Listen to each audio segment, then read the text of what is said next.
got a video I'm interested in making about HLA,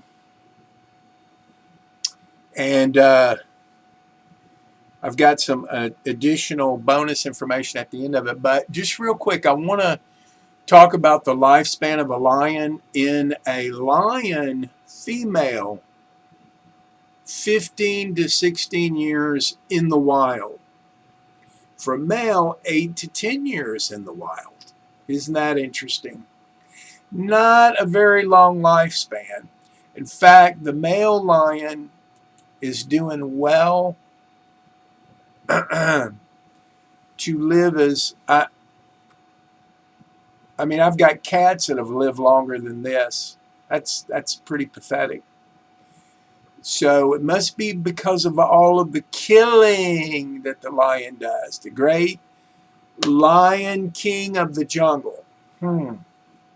Anyway, by comparisons, chimpanzees have a lifespan of, in captivity now, 39 years for the female and 32 years for the male. Giraffes can live up to 25 years in the wild, with a range of all the way up to 27 years in human care. Giraffes' life can be longer due to protection from disease and other dangers and the provision of a variety of food. And this is just my message to you. If you are not meek, maybe you should not plan to inherit the earth. Just saying, I'm not sure what you'll inherit. But, you know, downstairs, from what I can tell, ain't that great. So, anyway, you may be able to be the judge of that yourself before this is over. Anyway, human leukocyte antigens, HLA, human leukocyte antigens. Listen to the definition. Are genes in a major histocompatibility complexes, MHC, that help code for proteins that differentiate between self and non-self. In other words, if there were animal genes in there, they should be able to tell. They play a significant role in disease and immune defense. They are beneficial to the immune system, but can also be have detrimental effects. What does HLA do in the body? Stands for human leukocyte antigens, are protein or markers most cells in your body. Your immune system uses HLA to see which cells belong in your body and which do not. Interesting.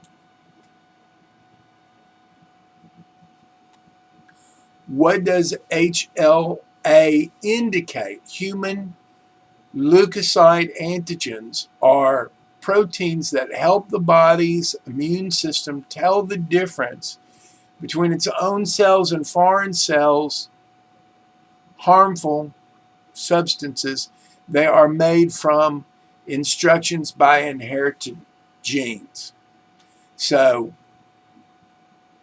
your inherited genes are going to control them. What diseases are associated with HLA disorders? Now, see, I don't feel like that was a proper description of what they do, and something just doesn't ring true about it, but let's go on with it. And let's see what kind of diseases that we get from this. It says molecular interaction, MHC peptides, and autoimmune disease. So, autoimmune diseases. Interesting. Rheumatoid arthritis. Interesting. When Jillian, the redhead with the green eyes, got sick and her bunghole was on fire from the inside out, sulfur, And she couldn't get up out of bed in the hospital for like 2 weeks. We all went to see her, and I said, well, can they not, why have you been in the hospital for 2 weeks? And she's like, well, they don't know what it is. They don't know how to cure it. I'm like, that doesn't sound right. So I looked it up, and I found out that a lot of these diseases are connected with Crohn's. And there's another one. They're all pretty much the same thing, and it's basically from eating meat, people. I looked that up 12, 13 years ago and was able to find that out. Take it for what it is worth to you. What diseases are associated with the disorders? Again, multiple sclerosis. Remember we talked about that the other day. Lupus. We have not talked about lupus. Diabetes. Diabetes 1. We will talk about that.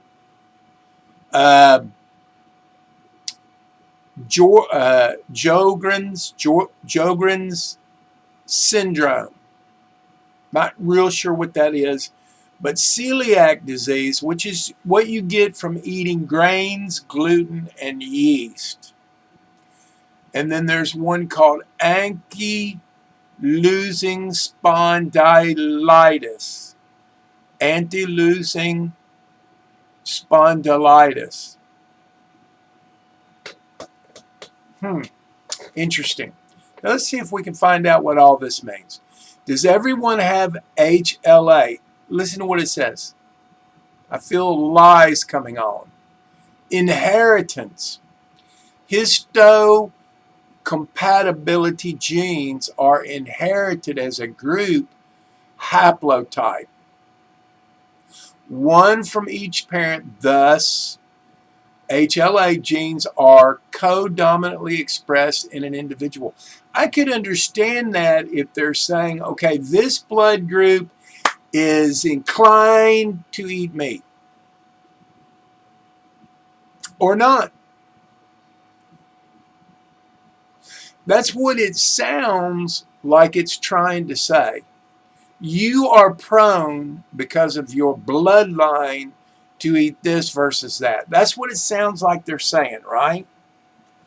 I'll read it again. Inheritance. Histocompatibility genes are inherited as a group haplotype. That's a word that they use in genealogy. One from each parent, thus HLA. Genes are co-dominantly expressed in each individual. In other words, mixing could be a problem. That's what I get out of that. If any of that is true, mixing could be a problem, right? How do I know my HLA type? You and potential donors will have blood drawn or will have the inside of your cheek swabbed. The blood or cheek swab is tested in a lab to figure out what your HLA type is. Your HLA type will be compared to potential donors to see if there's a match. Your doctor will decide which donor has the best HLA match for you. Why does HLA cause autoimmune disease? There's autoimmune disease again. Oh, like HIV, the AIDS virus. Those were the first big ones, but now turns out that all these that I just named are part of that group. Notice they did not mention, you got it, HIV. The precedent for HLA molecular preference for specific peptides can be seen in celiac disease, where HLA DQ2 and DQ8 infinitely for negatively charged residues result in class 2 MHC molecules binding and presenting gliadin peptides, leading to autoimmunity. Seems very technical, right? And not all that easy to understand either, right? This is the way doctors talk, not homeopathic doctors, but allopathic doctors. This is the way they talk and basically make a new language out of things that are going to be confusing. You learn to talk their language and you think you know what you're talking about, kind of like when you said the earth was round.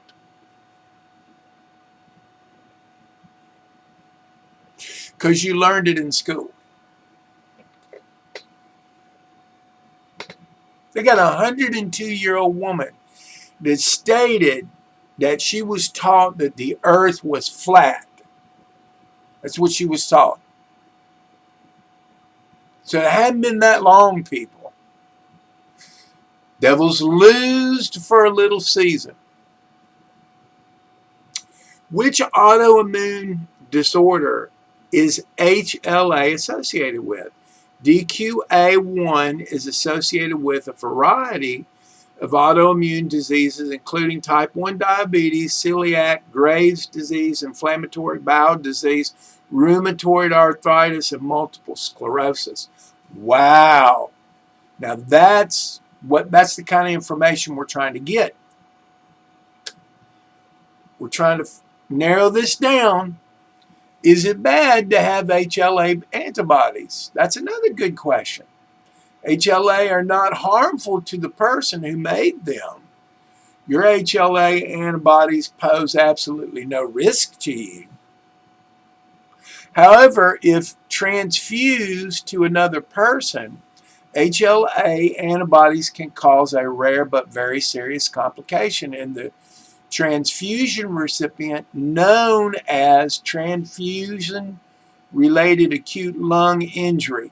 So what they're saying is they got to know all of this stuff about your blood before they transfuse it. Well, let's see what else. Is HLA a tumor marker? Human leukocyte antigen is the expression product of the human major histocompatibility complex, that's a mouth word, full word, which at present is most complex known polymorphic system. Yeah, it's complex. I'll agree to that. The polymorphism and expression of HLA molecules have been demonstrated to be associated with the occurrence and development of tumors. So it can be a tumor. It can cause tumors. And yet we shouldn't really be worried about it unless we're sharing blood. Well, what do you call a union? Mixing of bloodlines. Hello. What is the most common HLA? In a U.S. cohort, the HLA-A2 subtype was present in 35% African American individuals and 50% of white individuals. In participants with HLA-A2 and the HAL-A 2.01 subtype was the most common, with variation across racial groups in Asian or Pacific Islanders of 53% and 96% in white individuals. It looks like white individuals are the target of this problem. That's what it looks like to me. Which disease has the highest relative risk in association with the HLA antigen? Some diseases like insulin-dependent diabetes, mellitus, or celiac disease can be associated with more than one HLA allele. Now, this is talking about the blood. Antigens, allele. The strongest association is shown by Ankylosing spondylitis, B27. This is the main culprit, B27. Antigens are present in nearly 90% of the patients. In other words, kind of like that disease you get from cats, Toxoplasma gondii.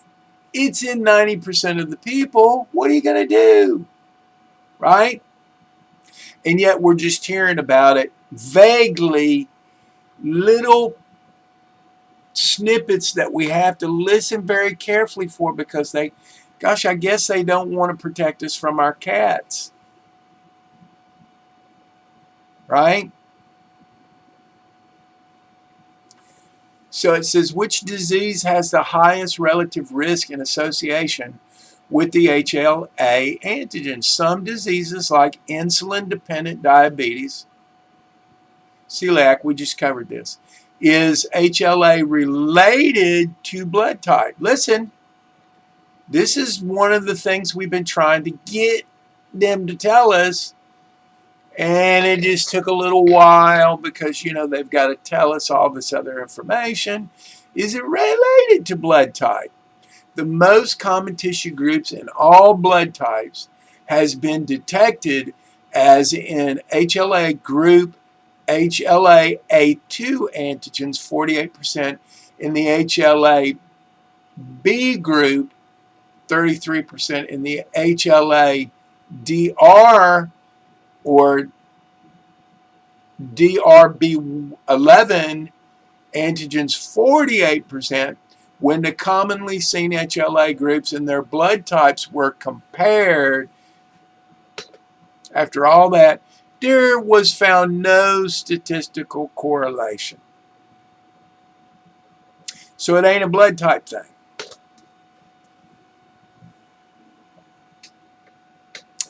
First, it sounded like that's what they were saying, but now they're saying that it definitely ain't, because they got to be politically correct. Can HLA be cured? Now, there's something we'd like to find out about. All them diseases, some of them pretty common, can they be cured? We conclude that treatment of platelets with acidified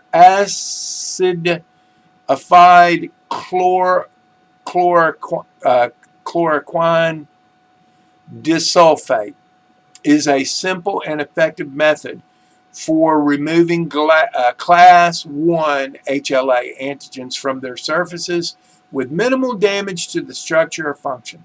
So chloroquine, acidified chloroquine disulfate. How do you get HLA? HLA markers are inherited, passed from the parent to the child.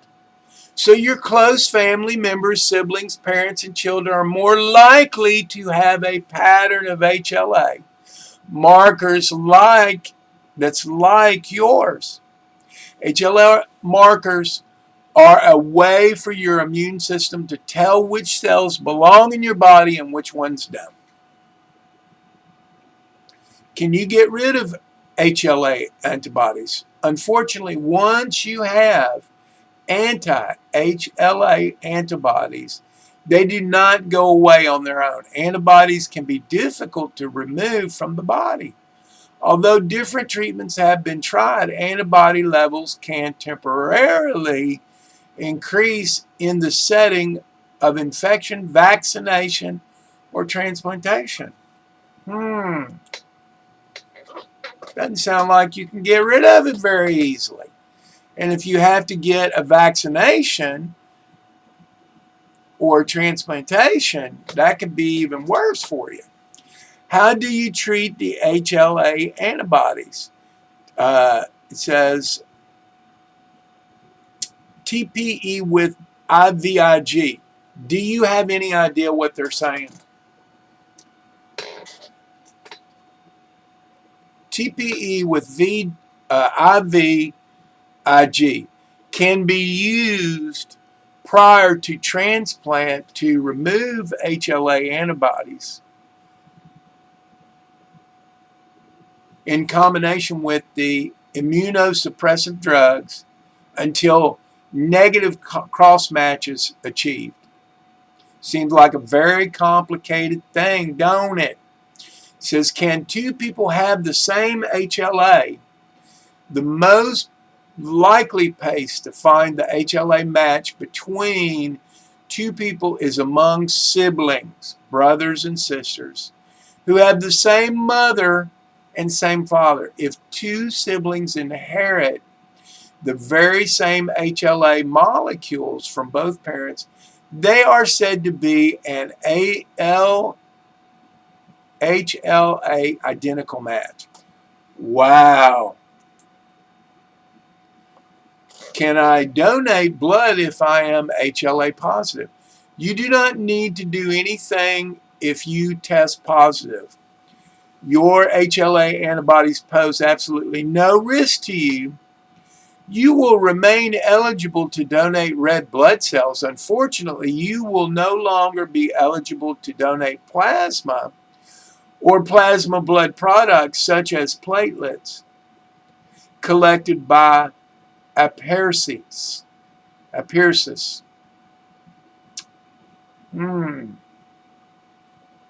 So you can donate blood apparently with these problems. You just can't donate platelets. Well, you know, that's interesting to me because every time I hear what the God blood is, it's always O negative.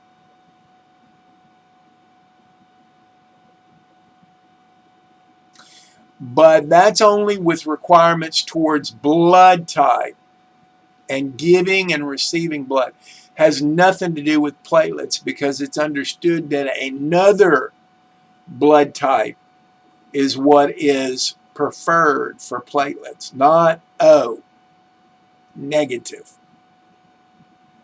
And I've been taught that for years because obviously it's been a very, very important subject to me to know the truth about this. So all of this is just being confused. I'm going to get to the place where we can make it simple, but I'm wanting to show you why you don't understand what's going on, because this is clearly confusing. It's like none of it makes sense, right? That's because these doctors will never make sense out of it. You talk to a naturopath, whammo. With one sentence, they can make it make sense. And you know what? I'm going to prove that because I'm going to put it on some links.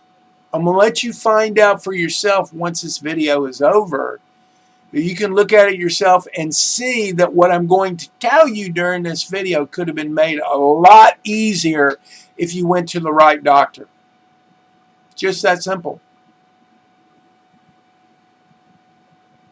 Can I donate plasma if I have HLA antibodies? If you test positive for the HLA antibody, you will be notified by a member of our medical office via mail that you are no longer eligible for platelet and plasma donations. With all that business about the blood bus having an O on the side of it, and a drop of blood coming out of the O, and it says one blood, the big red bus, right?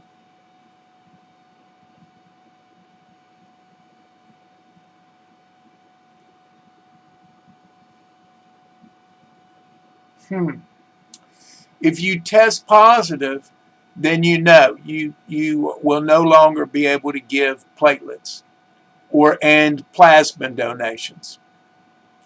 What are the symptoms of HLA? These diseases mainly cause pain, stiffness, inflammation in the spine, hips, and enthesis places where ligaments and tendons attach to bones. This is HLA-B27, the culprit I told you about. Is also common in people who have inflammatory bowel disease and or eye inflammation, uveitis, okay? Eye issues. Your eyes itch when you wake up. They're inflamed. You know, a little, honestly, castor oil would do you some good. Just, anyway, most people don't know that. You're way ahead of the tribe. So, maybe you already do. What foods to avoid with HLA-B27? These foods include that are high in fat, salt, sugar processed foods, dairy products, alcohol, caffeine, artificial sweeteners, and others. So you should not eat these. I'm not so sure about fat and salt, but I do sort of agree with the other ones. You know, fat in your milk, it's probably okay. But I do sort of agree with all these others. Is HLA-B27 life-threatening? Shortened life expectancy was observed among, so you don't live as long. So it's like the lions. You got a problem like the lions have. Shortened life expectancy was observed among both HLA-B27 positive AS women and all these other little, and men. Patients with non-radiographic had significantly lower SMRs compared with the general population. None of this makes sense because it's written for a doctor. They're trying to teach you a new language, people. Beware. That's what's going on. Possibly because some of these languages are copywritten. After all, the U.S. is a corporation. And everything is patents and copyrights. It says, how do I get rid of HLA-B27? Sulfasalazine. Treatment. Suppress the formation of HLA-B27 heavy chain homodimer in patients with Ankylosing spondylitis. Can HLA-B27 cause blindness? The HLA-B27 gene plays a role in the development of AS, and the same gene has a link to uveitis, which is your eye. Without treatment, anterior uveitis may lead to permanent damage and possible blindness. However, with early intervention, a person's outlook is generally positive. People, I'm just telling you, castor oil, that much I know. That's an easy one. But I'm still waiting to get to all these other diseases. Let's take a look. How do you treat HLA-positive patients? The mainstay of treatment is patient education. What? I mean, this is ridiculous. With physical and occupational therapy. Non-steroidal, so no steroidal, anti-inflammatory drugs reduce joint inflammation and pain. In more severe cases, Uh-oh. In more severe cases, hydroxychloroquine can be beneficial, including disease remission, but also exacerbates skin involvement. Let's see if we can figure out what hydroxychloroquine is. It's in a class of drugs called antimalarials, and is also an antithrombotic drug. It works by killing the organisms that cause malaria. Wait a minute, malaria? That sounds like a parasite. Hydroxychloroquine may work to treat rheumatoid arthritis, systemic lupus, by decreasing the activity of the immune system. And what are they calling the immune system? What do they mean by the immune system? Let's learn about that too. What is hydroxychloroquine used to treat? You can use tablets. It's a medication that treats autoimmune conditions like rheumatoid arthritis, lupus. It slows down your overactive immune system, can also prevent and treat malaria by killing parasites that it causes it. Wow. Excuse me for 1 second.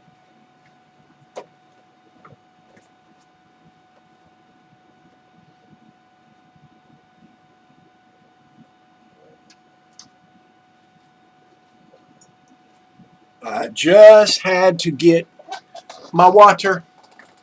Sorry about that. A little break in the middle keeps my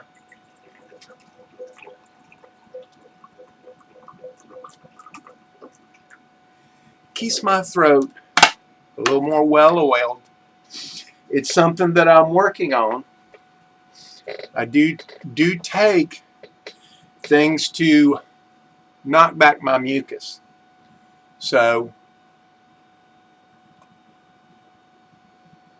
still waiting for them to work. So, let's see. Hydroxychloroquine is a form of chemotherapy. Whoa, that can't be good. Chemotherapy drugs such as hydroxychloroquine work in different ways to stop the growth of tumor cells, either by killing the cells or by stopping them from dividing, or by stopping them from spreading, giving, I'm not sure about this word, tramitinib, I don't know what it is, together with, okay, that's probably a medicine, together with hydroxychloroquine, may work better in treating patients with pancreatic cancer. So in other words, these are poisons. Well, I got news for you. If you take herbs, you're taking poison. So, but these are more like chemical poisons, right? Okay. Developed in a lab because they're drugs. What are the symptoms of HLA? Joint pain, stiffness or swelling of your spine, neck, chest, inflammation of your joints or urethra, accompanied with skin lesions, recurring inflammation in your eye. Gosh, I wonder, it almost sounds like that could be connected to 5G, but I'm not sure about that. That'll be another video.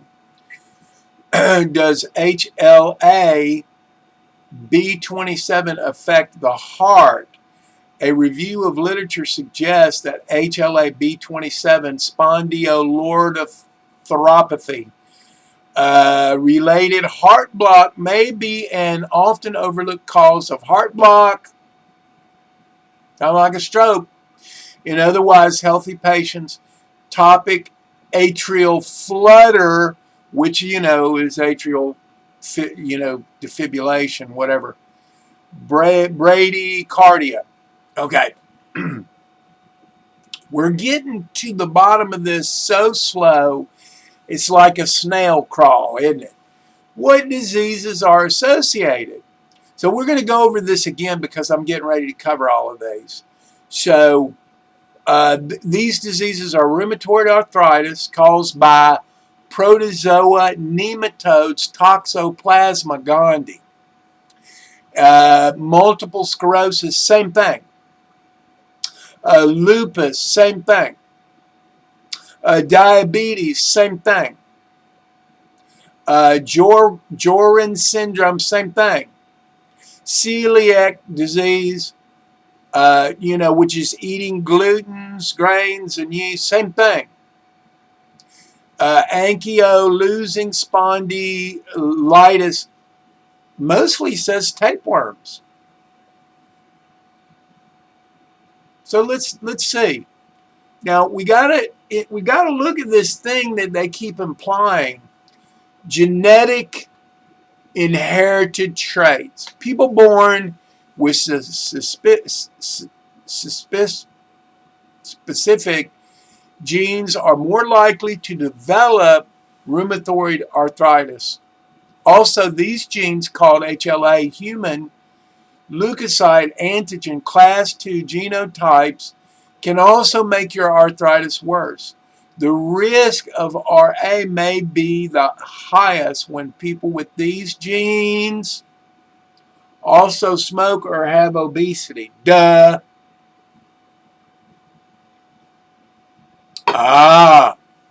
So we're getting to the truth now. It says, what is the primary cause of rheumatoid arthritis? Here's the big lie. I'll cover that first. Rheumatoid arthritis is an autoimmune condition, which means it's caused by the immune. Listen good. Your body, your immune system, or something that's not really a part of your immune system, but it's in your body, is attacking a healthy body tissue. However, it's not yet known what triggers this. Are you kidding me? Are you absolutely kidding me? You are lying, okay? You're lying your asses off. There's no way. What is the best thing to do for rheumatoid arthritis? Rest, exercise, balance your rest and exercise with more rest when your RA is active and more exercise when it's not. Rest helps to decrease active joint inflammation, pain, and fatigue. In general, shorter rest breaks every now and then are more helpful than long time spent in bed. Rheumatoid arthritis. Let's see if we're getting any closer. The exact cause of rheumatoid arthritis is unknown. Gosh, I found this out by looking it up on the internet. Now, granted, I do have some cognitive skills that probably made me choose one, okay? I just didn't go, oh, okay, whatever you say, AI. But it's thought to be caused by a combination of genes. You got bad genes from your parents. And environmental factors, which you're also responsible for. RA is an autoimmune disorder, meaning the body's immune system attacks its own healthy cells and tissues, causing inflammation in the around the joints. The inflammation can become chronic, causing the synovium to thicken, which can lead to pain, redness, and warmth. How about that? Let's see what kind of foods we need to avoid. Grilled, broiled, or fried meats and other fried foods. In other words, anything with the oils that have been cooked, overcooked, with the acrylamides in them now. You understand? Cold press means you cannot boil them when you make these oils. Do you understand? Anything that has been heated over the boiling point is rancid. Okay? That's basic science. So, this is correct. Grilled, broiled, or fried meats and other fried foods. That is correct. That's terrible for you because it produces acrylamides. It's made from rancid oils. You should not be cooking your food with oils, people. If you're going to use real butter, that's different, but you still don't cook them on a high heat. You just don't do it. Not while the butter's in it. If you're going to make your rice or your millet or your buckwheat, then you put that in after you've heated it. Fatty foods full of omega-6s. Well, I guess 3s and 9s are okay. Sugars and refined carbohydrates. That makes sense. Gluten makes sense. Preservatives, and listen to this, flavor enhancers. What is that? Flavor enhancer. What do you got there? That's easily a flavor enhancer made by a company called Cinemix.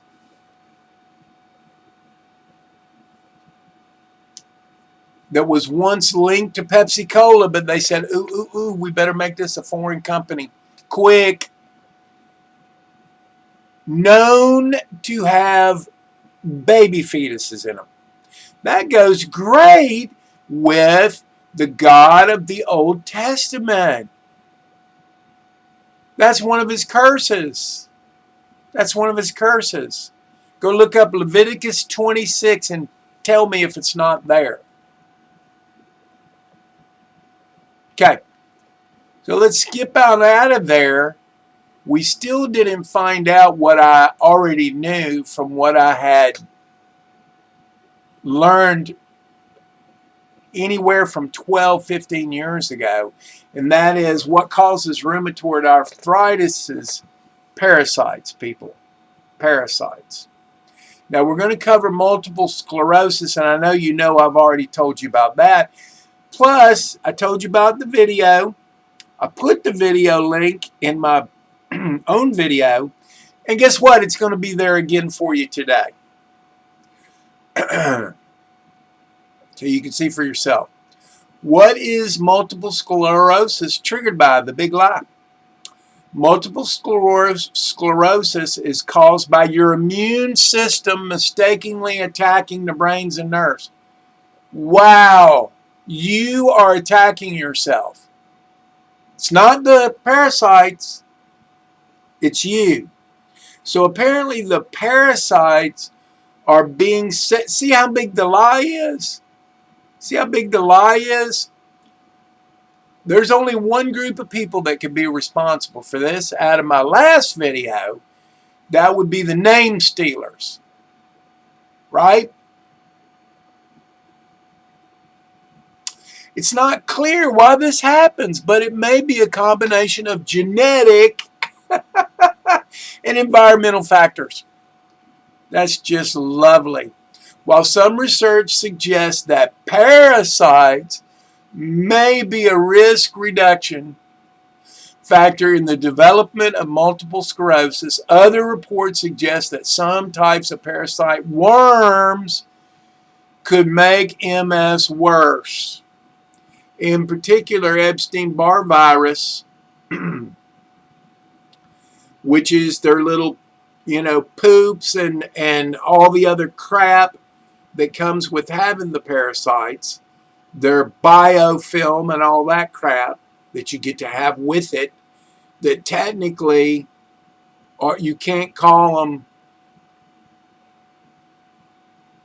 your immune system, but I don't know why they didn't lie about that too, is considered to be a causative factor in MS. EBV is a member of the human herpes virus group and is similar to the chickenpox virus. So all of that is saying that you had all of that. Herpes, chickenpox, those are parasites, people. It commonly causes infections, mononucleus in young adults, and has also been associated with a lot of autoimmune conditions, including MS. Oh! Parasites are a possible risk factor in the development of MS. The parasites in this instance are helminths, whatever that is, which refer to a wide variety of worms. Okay, of course. Some are thought to be harmless, and many people had pinworms as children. Wow.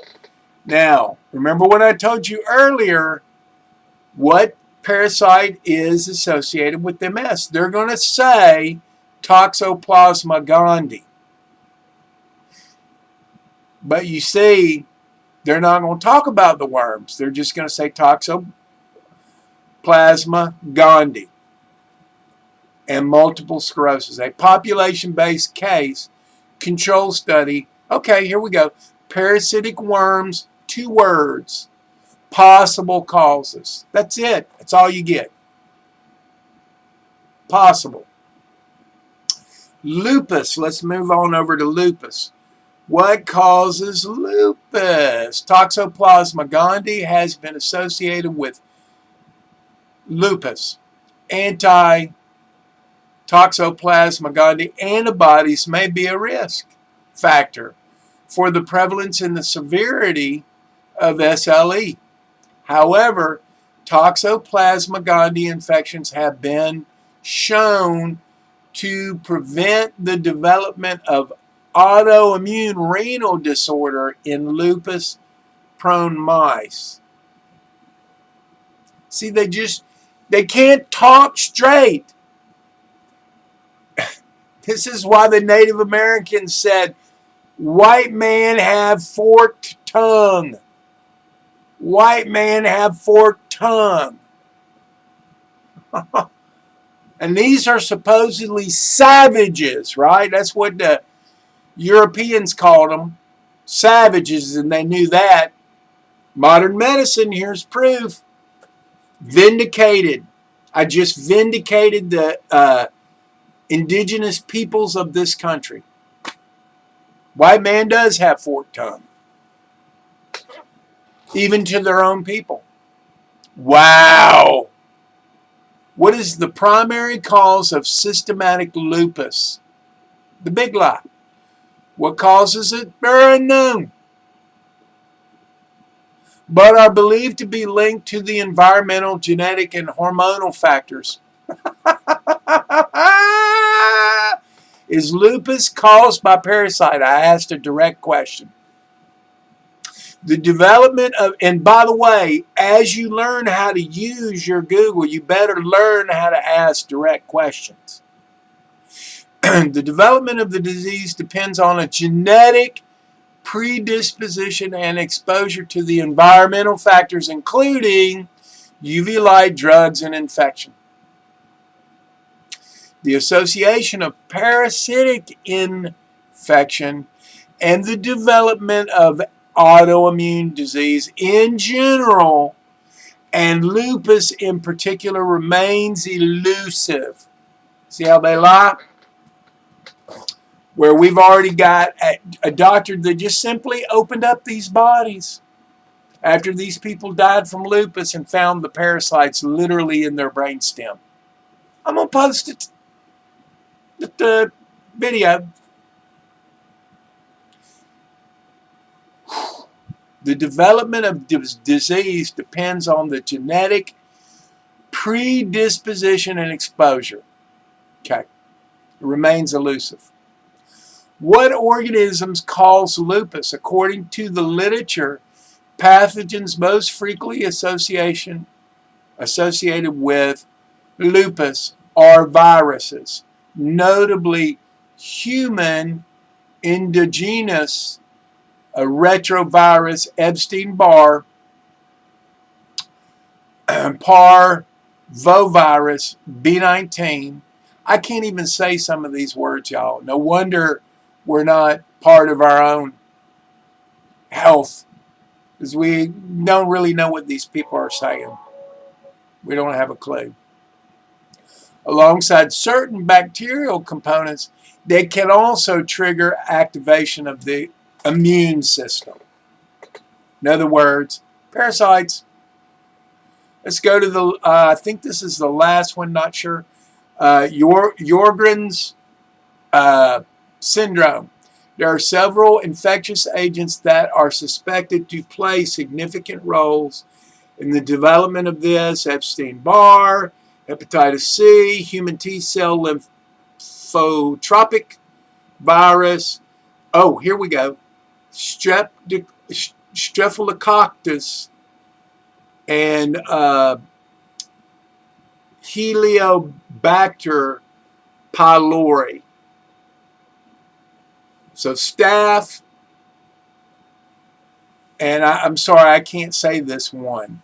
I'm not even going to try. What is the root cause of it? Here's the big lie. Scientists aren't certain why some people develop the syndrome. Certain genes put people at higher risk of disorder, but it appears that a triggering mechanism such as infection with a particular virus or strain of bacteria. It says, what vitamin deficiency causes this? Same disease, Sjogren's syndrome, low levels of vitamin D. So guess what? At least they're trying to offer something. Other studies found a low level of vitamin D are associated with worse symptoms like neuropathy and increased risk of lymphoma. So now it's in your lymph and your feet and your hands. You see? We're talking about parasites, people. Clearly, why many patients experience dry eyes, dry mouth, fatigue, and joint pain. Oh, these are describing what we already know. Can also dysfunction of organs such as kidneys, gastrointestinal system, blood vessels, lungs, liver, pancreas, and the central nervous system.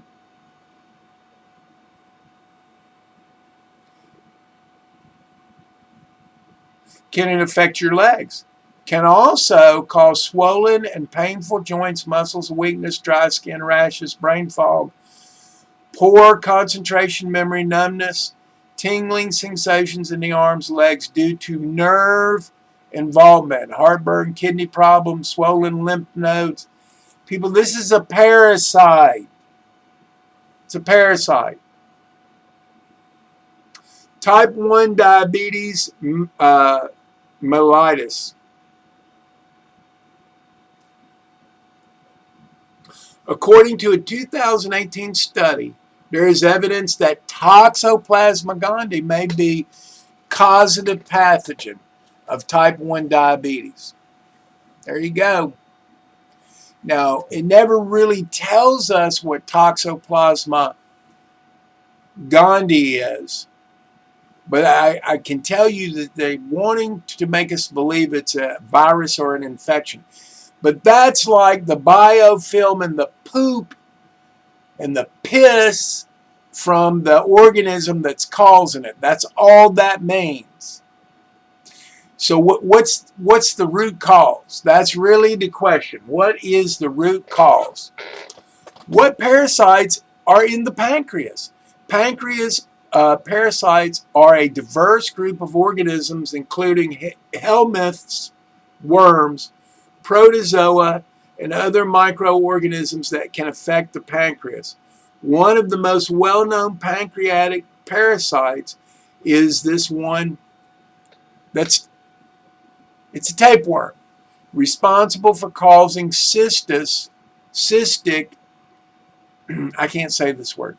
Flukes can live in many parts of the human body. Now we're going to try to get to the bottom of the big worms, okay? So you can see we're getting to tapeworms, Now I'm going to talk about flukes. Can live in many parts of the human body, including the liver, the gallbladder, the bile ducts, the small bowels, the brains, the lungs. Hello? Would they have biofilm wherever they are? Poop and piss? I think so. Where do flukes live in humans? Adult mature flukes are found in the bile ducts, liver. Now that's a huge problem in your liver. That's what's causing your diabetes, right there. Or infected people and animals such as sheep and cattle. How do you get rid of flukes in your body? Praziquantel, and I've taken that. Did it get rid of my flukes? Not real sure. Never found a fluke. But I can tell you, I'm ongoing with the herbs. Let me let you focus in on that. There you go. Organic black walnut and wormwood, and it also has cloves in it. And I recommend, because I like drinking these, but you should take the pills, the capsules of cloves. And you should always make sure you're doing that 2 weeks after. It's the only way. So I don't care when you stop doing this, 2 weeks after, cloves. How do you get rid of flukes in the body? I just told you. Can you feel liver flukes? Liver flukes are parasites that can cause disease in humans and some animals. Healthcare professionals refer to this disease as fasciolasis. It causes various symptoms such as nausea, abdominal pain, and hives. Can you see flukes? This is my note to you. Because what it's saying is that they like the warm places. So take cold showers.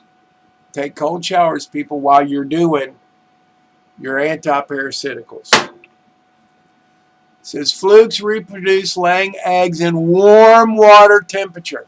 Accelerates the reproductive process. Parasite is invisible to the naked eye but can cause severe irritation to the skin.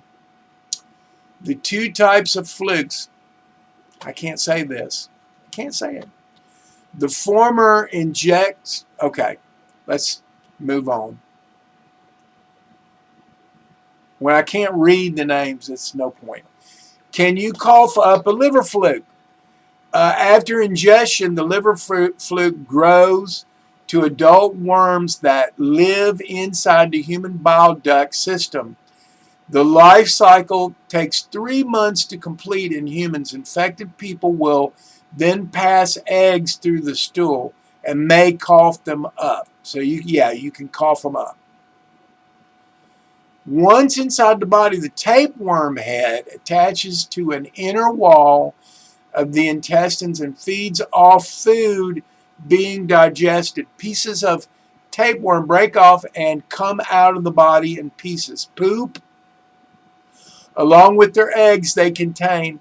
If this infected poop gets into the soil or water, it can infect people or animals. So if you're a farmer, you better keep your animals out of the growing fields. Now, what I suggest is having a place where they can come and get their food if you're going to feed them. And I suggest that you do, because that's part of what we're supposed to do here. It's part of it. Where do tapeworms go in your body? When people, the infinitive host, eat undercooked meat from a cow, they can develop a tapeworm infection. The larval cyst develops into an adult tapeworm. The tapeworm attaches to the wall of the intestines where it feeds. It produces eggs that pass in a real person's in the person's stool.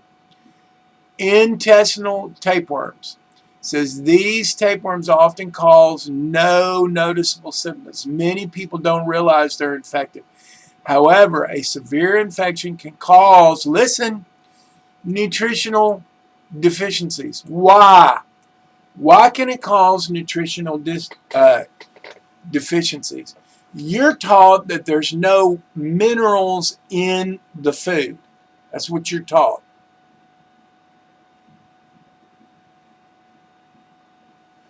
So what would it matter?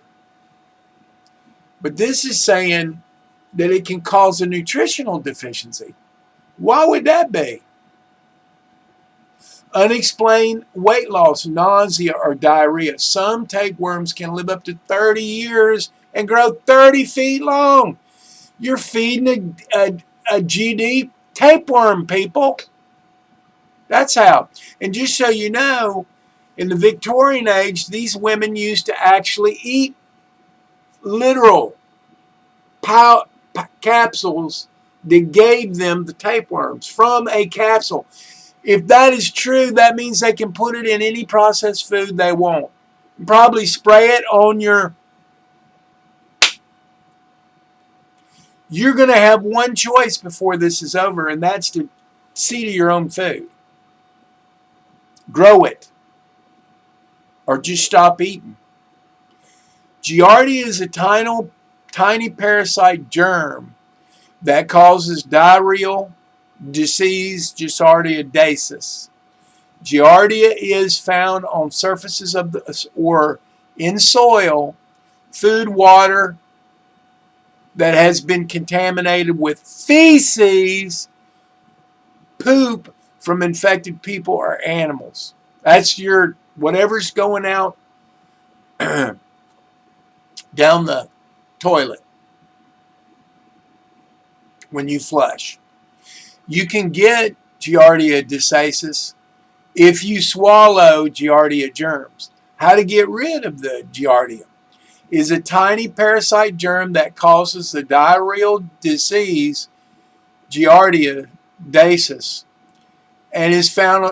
Okay, I already did this. How to get rid of it? Metronidazole. Metronidazole. I think its name is Flagyl, is the name of the medicine. Now, metronidazole, that's how you get rid of it. I've taken that. Again, I recommend that you're... Listen, we're not living in a normal time. Okay? Their number one goal is to get you so bug-ridden that, you know, they can take control over you. What are they actually trying to do? They're trying to get you to make yourself a slave for another 1,000, 10,000, whatever years. Oh, we're the mafia. We're going to come in and save the day. We just need you to sign in blood right here. Right? What naturally kills giardia? Many of our herbal antimicrobials, including garlic, oregano, guava leaf, many other herbal antimicrobials are helpful. There you go. Okay, so there's a guy. I'm trying to remember his name. Anyway, he had a site about viril lizards. Now remember, when I covered Donald Marshall's material, I did not cover the viril stuff with you. Okay? That Donald Marshall talked about.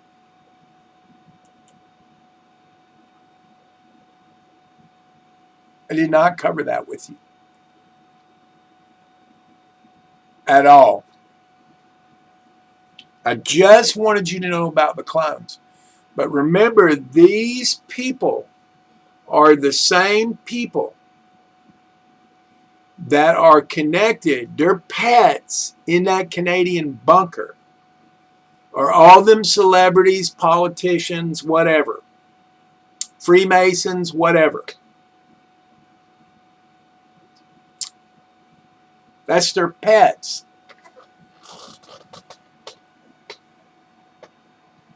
They're experimenting on those people just like they are anybody else. You'll never see a Rockefeller down there.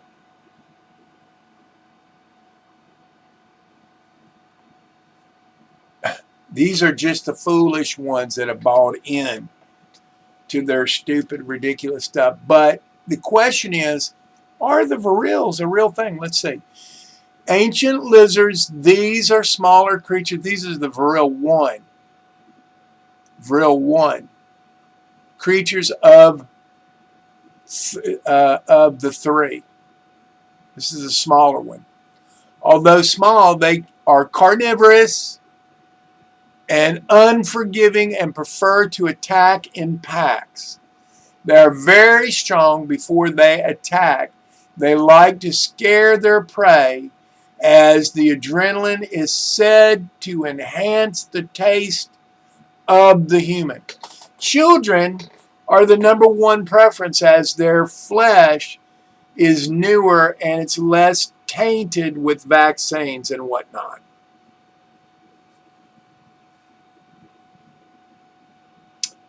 The droning process. Type 1 have a proboscis that transfers a parasite to the human host via the eye, where the foamy-like parasite substance absorbs to the brain, and the human consciousness ceases to exist and the viril consciousness takes over. This is painful for the human until the transfer is complete. The viril will then mimic the former human's behaviors, although there are sometimes obvious signs of a difference. They will retain all previous knowledge and experiences of the former human in their consciousness. Now, that sounds just exactly like my conversations with my daughter's demon. Sounds just like it. There are variances in color, size, and other factors among type 1s.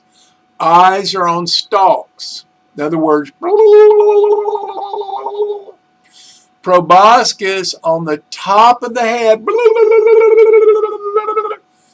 historically used to drone dinosaurs. The faces of some of these reptiles can sometimes resemble that of a crab, lending to the term crab nasties, as coined by Donald Marshall. Type 1s average a height of 2 feet tall, though they can be bigger or smaller. Viril spit venom is lethal and painful, causing the potential to dig your own eyes should the spit get in your eyes. Doesn't say dig out. But anyway, so it's pretty bad. Viril 2 is not much detail on the Viril 2 at this time.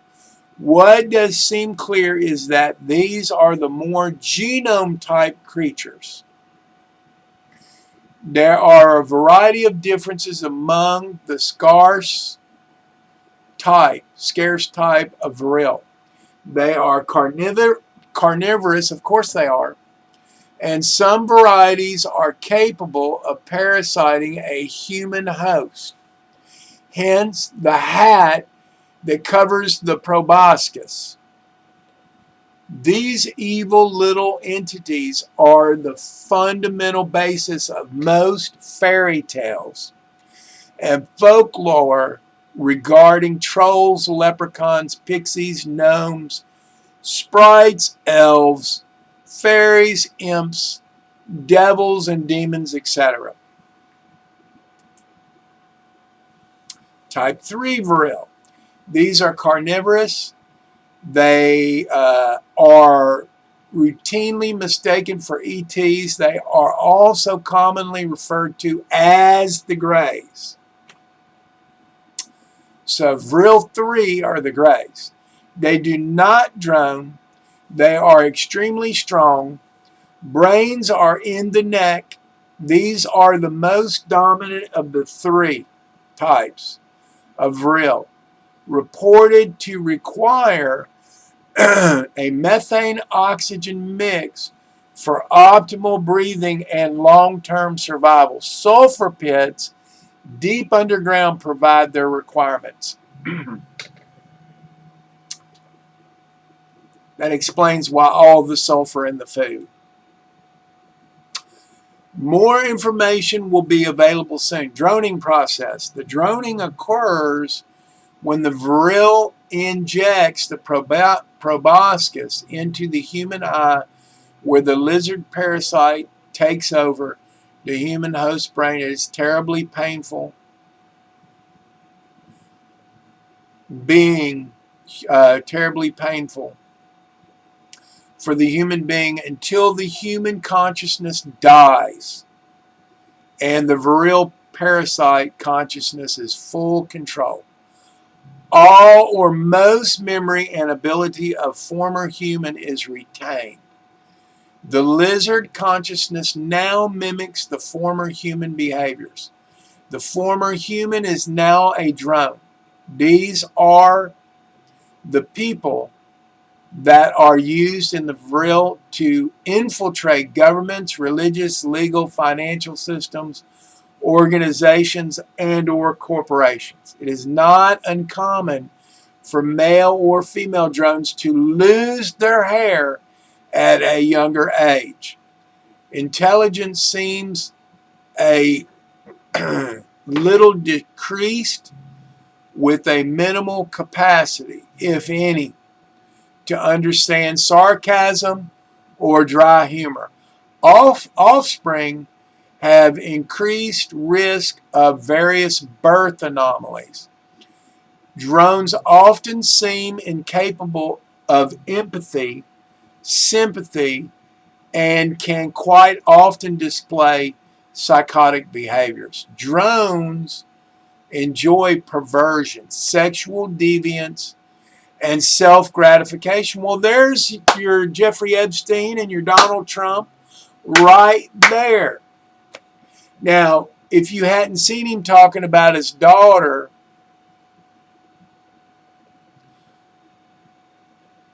ugh, ugh, ugh.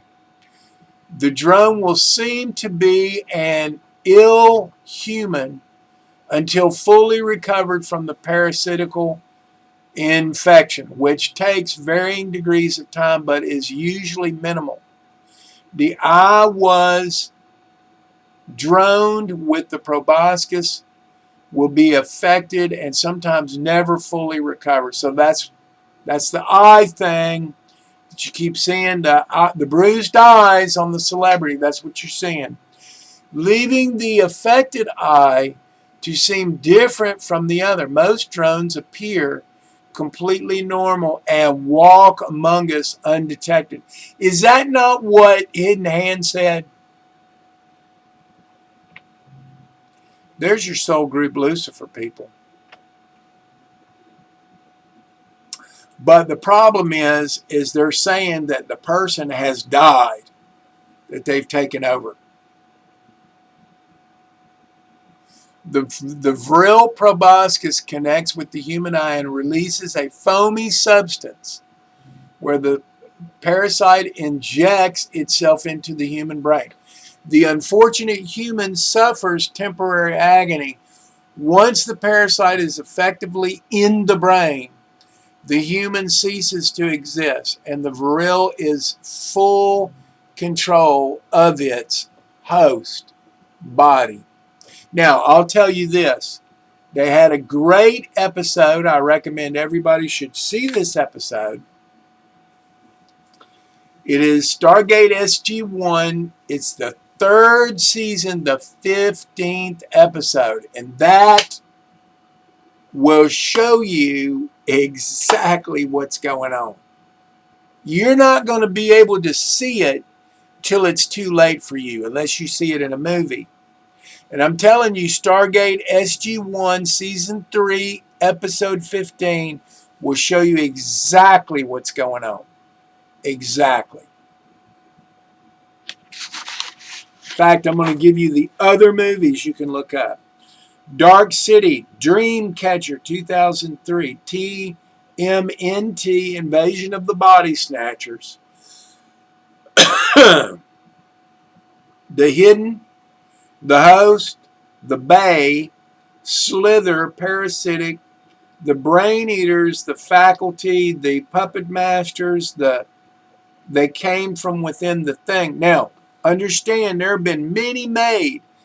I found this on the Wayback Machine. This is last produced in 2013.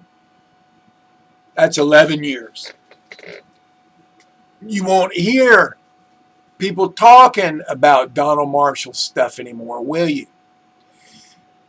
Let's get back. The age-old Eye of Horus symbol represents the age-old droning process that has been so effectively concealed from the history book. So, see, you won't ever find anything on it. If it were not for Donald Marshall, we wouldn't know anything. The drones ensure the Vril agenda continues successfully, and the fearful and or the willing compliant humans effectively aid them in their mission until now. It's Donald Marshall. Till now. Drones do not have lizard eyes. There are no major or obvious physical changes to the human body. The only change is that the human consciousness has ceased to exist and the Vril consciousness is now in control of the body. Drones are not shapeshifters. Once the lizard takes over the human, there is no transferring in and out of the body, as it is permanent one-time transfer until the lizard consciousness perishes. Shape-shifting is thought to be a metaphoric description of droning, as it is difficult for people and their cultures to communicate the existence of Vril, much less droning procedure in a way that would not bring them harm for attempting to expose the ancient secret or to preserve any information whatsoever. Excessive or increased blinking and or lip smacking may possibly be lizard traits that transfer with the consciousness. Drone offspring have increased chance of variously syndrome and or birth abnormalities. Drones are not nice people. They are lizard consciousness who kill a human being via a parasite to assist the Vril agenda. I'm not so sure about that. So if we see that episode of Stargate SG-1, all of that is explained too. Most drones are ruthless, psychotic, sexually driven, and sadistic. It is reported that the genitalia has an effect on the male genitalia, leading to the appearance of an underdeveloped penis. Hair loss is reported to be a common trait among male and or female drones. More skin anomalies appear such as mole, skin tags, age spots, etc. Science of parasites. After reading Donald Marshall's story where he claims to be a clone victim, subject to torturous acts by Queen Elizabeth and her gross elite friends. There was one part of his claims that I could not allow myself to believe. The parasitic ancient lizards called viril.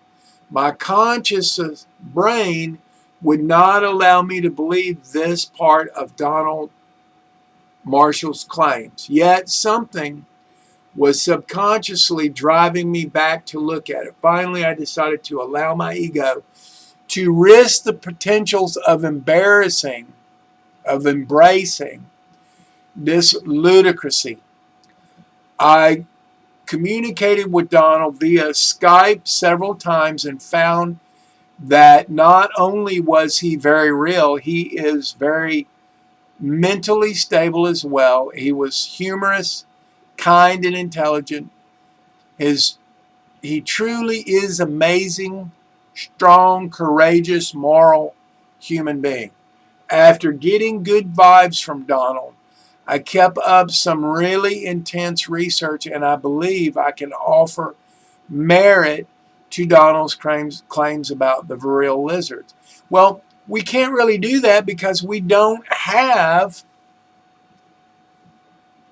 any evidence. But when you look at what's going on with these parasites in our bodies, it isn't that far to go, is it? Please open that mind of yours to very real scientific possibilities that may just explain a few things. I aim to link science to viril lizard possibilities, as I believe this is the one area that the people are unable to wrap their minds around, as I was.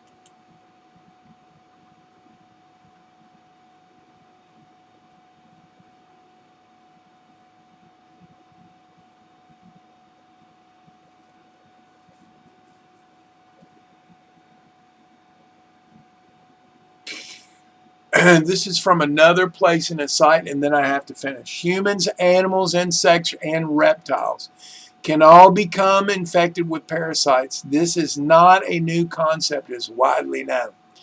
Parasites take over the thought process in the host body that it invades. An infected ant, just think about the cicadas.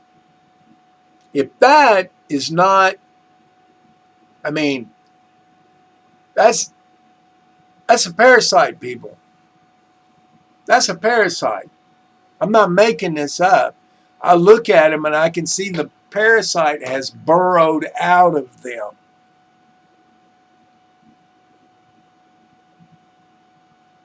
An infected ant will be driven to climb up on a blade of grass to purposely become eaten by a grazing animal so it can enter the stomach of the sheep, cow, etc., and complete its life cycle. Sometimes a parasite can be transferred to a human that eats the newly infected animal, such as pigs.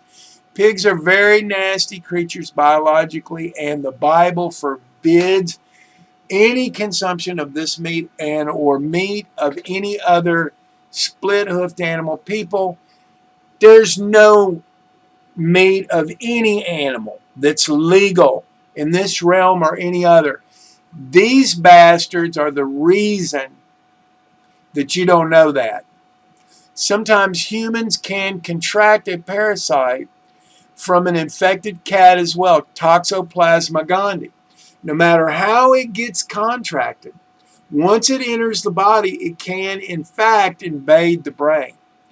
Parasites mimic their hosts, yet they thought processes and further behaviors of the infected persons are altered significantly.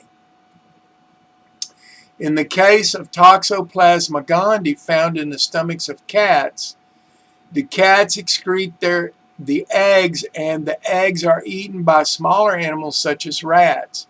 Rats ingest the parasite and are taken over to the point of losing their fear of cats and exposing themselves directly to the cat so that the cat can then ingest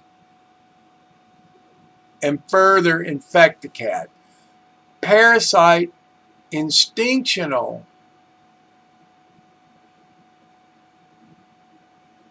Nature is to be taken over as much as often as possible. There are various ways in parasite transfer from animal bugs, reptiles to humans, and once inside the human host, the natural process is to take over the human thought process and control it. This is scientifically proven since humans are superior and they are nothing left to take over.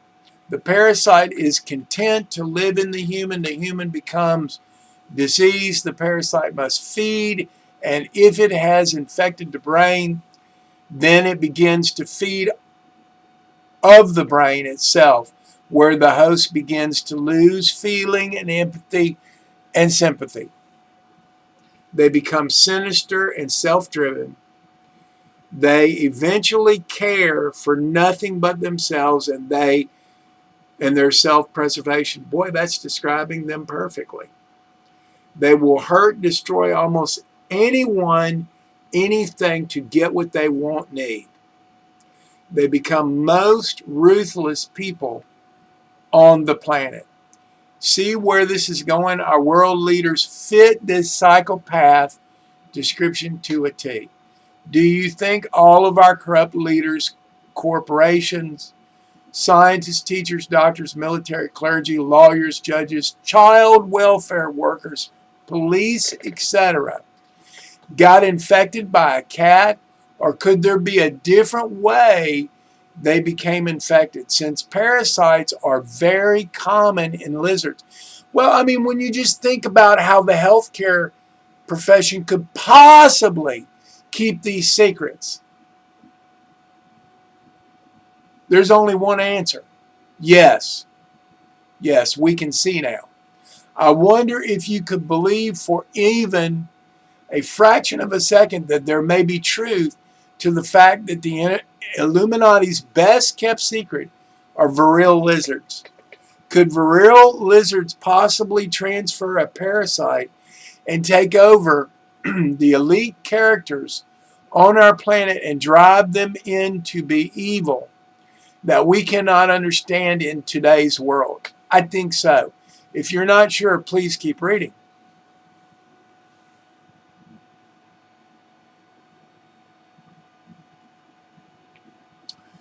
This is the end of it, and I should be ending on time. When an uninfected rat senses a predator, cat, nearby, it becomes very frightened and it aims to avoid the cat at all costs. As us, normal humans, do we, when we sense an evil, bad, or corrupt person. Yet when an infected rat senses the predator, cat, it will represent itself to the cat. It will present itself to the cat. This makes so much sense as far as I'm concerned. We are the infected rats. Naturally sense the same fear when we are exposed to the predator cat and we run away from it. Yet the infected rats, psychopaths among us, do not fear the predator's quality of the cat, and instead desire and seek to become the same powerful predator. These people do not fear the bigger cats who could potentially eat them and desire to be the most powerful, thereby giving up everything that they are to become such. They don't care about their former self. They now thrive for the power. Parasites and psychopaths often crave evolving power. That's it, people. That's my video today. I gave you some movie references. I gave you some links. I suggest you look at these links. Thank you very much. That concludes my video. I look forward to the next one.